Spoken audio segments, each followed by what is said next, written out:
जयंतरावनी तर 3 इडियट्स मधला डायलॉग देखील आम्हाला एक सांगितला. हे 3 इडियट्स मधलं वाक्य हे सरकारची भाषा राज्यपाल बोलतात, तसं सरकारच्या डोळ्याकडे बघूनच वर्ण हालचाल होत असेल असा माझा अंदाज आहे. माझा आक्षेप नाही, नाही तर तुम्ही उभं राहाल लगेच. पण जयंतराव त्यातला दुसरा डायलॉग आहे, don't worry all is well,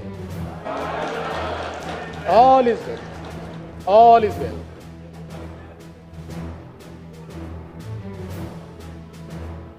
बरं मला हे समजत नाही जयंतराव, तुम्ही असाल, वडेट्टीवार साहेब असेल, येऊन जाऊन कुंभमेळ्यावर काय येतं, एवढा काय राग आहे तुम्हाला कुंभमेळ्याबद्दल?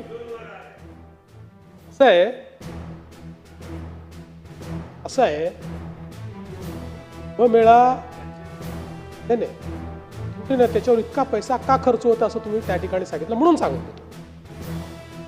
कुंभमेळा हा तर 12.5 वर्षांनी येणारा हे जगातलं इनटेंजिबल हेरिटेज आहे. जगामध्ये इतक्या मोठ्या प्रमाणात त्याही फेथमध्ये अशा प्रकारचा मेळावा होत नाही जो कुंभमेळा होतो. आणि म्हणून ही एक आपली इनटेंजिबल फेथ आहे. आणि याच्यामध्ये आपण जर बघितलं असेल तर कुंभमेळा एक असा आहे की ज्या ठिकाणी कोणी कोणाला जात विचारत नाही. हिंदू धर्मातले वेगवेगळे जे पंथ आहेत ते सगळे पंथ त्या ठिकाणी एकत्रित येतात, सगळ्या जातीचे लोक त्या ठिकाणी एकत्रित येतात. आणि हिंदूच नाही, अलीकडच्या काळात वेगवेगळे धर्मीय लोक देखील त्या कुंभमेळ्यामध्ये एकत्रित येतात.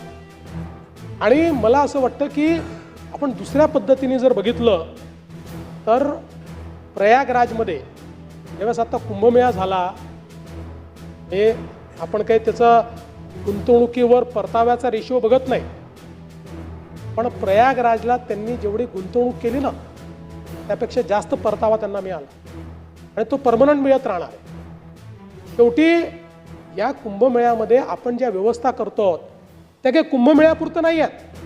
उदाहरणादाखल पैसा कशावर खर्च करतोय आपण? गोदावरी स्वच्छ करण्याकरता करतोय, STPs आपण तयार करतोय. गोदावरीमध्ये नाशिक आणि त्र्यंबकेश्वर आणि सगळ्या परिसरातलं एक थेंब देखील सिवेज गोदावरीत जाणार नाही, ते स्वच्छ करून जाईल. आता हे काय फक्त कुंभमेळ्याला याचा फायदा आहे का? पर्यावरणाकरता जे आपल्या उपाययोजना त्यातली प्रमुख उपाययोजना आहे. कुंभमेळ्याकरता आपण रस्त्यांचं रुंदीकरण करतोय, आपण रिंग रोड तयार करतोय, तिथलं नवीन एअरपोर्ट आपण तयार करतोय.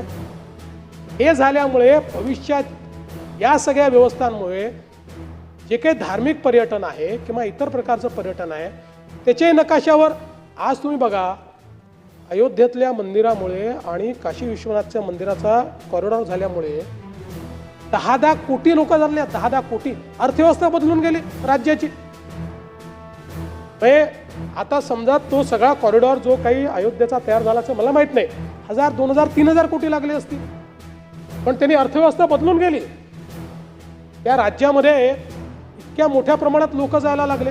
आणि म्हणून मला असं वाटतं की आपण एक लक्षात घेतलं पाहिजे की हे काही आपण कुठे पैसे उचलून काहीतरी अशा गोष्टी करतो की ज्या त्या क्षणी संपणार आहेत, अशा गोष्टींवर फार कमी खर्च असतो.